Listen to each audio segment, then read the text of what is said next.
អូយដែលពុកម៉ែបងប្អូនកំពុងតែតន្ទឹងរង់ចាំឲ្យលើនេះបានមកដល់ហើយសម្រាប់រដូវកាលទី4នេះក្រុមហ៊ុនបរិបូរម៉ូតូមីគីទាំង5សាខាផ្ដល់ជូនប្រូម៉ូសិនកាន់តែធំកាន់តែច្រើនរហូតដល់2ដងផ្ទួនប្រូម៉ូសិនធំទី1ចាប់យករង្វាន់ធំម៉ូតូរហូតដល់4គ្រឿងរង្វាន់អាសង្ស22ថ្មីកកែមានតែមួយគត់នៅហាងម៉ូតូមួយគៀហាន់ដាស្កពី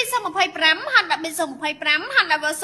25នៅរង្វាន់ដល់ច្រើនមហាសាទិដូចជាទូរស័ព្ទដៃ50រង្វាន់ទូទឹកកក50រង្វាន់កង់ហាត់ចក្រខ្នាតធំ50រង្វាន់ថុកបាស JBL 5រង្វាន់សរុប$60000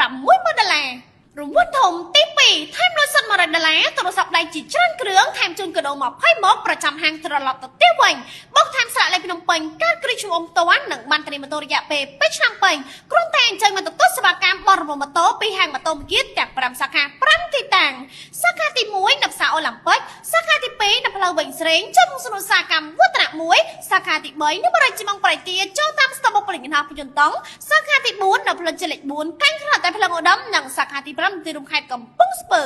ជាមួយសេវាកម្មបរិបូរងាយស្រួលលឿនរហ័សទាន់ចាត់បរិបូរសិត 100%អត់លុយកាអត់អ្នកធានាដាក់ពាក្យភ្លាមយកម៉ូតូភ្លាមបងប្អូនជាអ្នកធ្វើការអ្នករកស៊ីបង់របូរបានទាំងអស់ពិសេសបងប្អូនជាអ្នកធ្វើការបង់លុយតាមធនាគារបង់លុយតាមវិនតាម ABA តាម ACLIDA តាមធនាគារផ្សេងតាមទ្រមនីតាមចុងស្លាប់ដាក់ឯកសារត្រឹមតែរយៈពេល15នាទីអង្គុយរងចាំអាចដកម៉ូតូបានមិនចុះផ្ទះមិនចុះកន្លែងធ្វើការជិះបាន2ខែពេញចាំបង់លុយគ្រាន់តែការឯកសារត្រឹមតែ2ម៉ោងកូពីថតច្រឡងក៏អាចដកម៉ូតូបានបងប្អូនមានបញ្ហា CBC ចប់លុយធនាគារចប់លុយអង្គការបង់រំលោភផ្ទះបង់រំលោភឡានបង់រំលោភម៉ូតូបង់រំលោភទូរស័ព្ទមានការបង់គេយឺតយ៉ាវមួយអាទិត្យកន្លះខែឥតជាបញ្ហាជាមួយនឹងអន្តរាការប្រាក់ 1% ជាងតែប៉ុណ្ណោះសម្រាប់ការបង់ជាប្រចាំខែវិញត្រឹមតែមួយខែ$50ឡើងទៅដែលមានរយៈពេលចាប់ពី1ឆ្នាំរហូតដល់5ឆ្នាំមិនថាជាប្រភេទម៉ូតូថ្មីម៉ូតូមកទឹកស្លាកលេខមកទឹកกระดาษពន្ធបងប្អូនមានលុយថ្ងៃណាបងផ្ដាច់ថ្ងៃហ្នឹង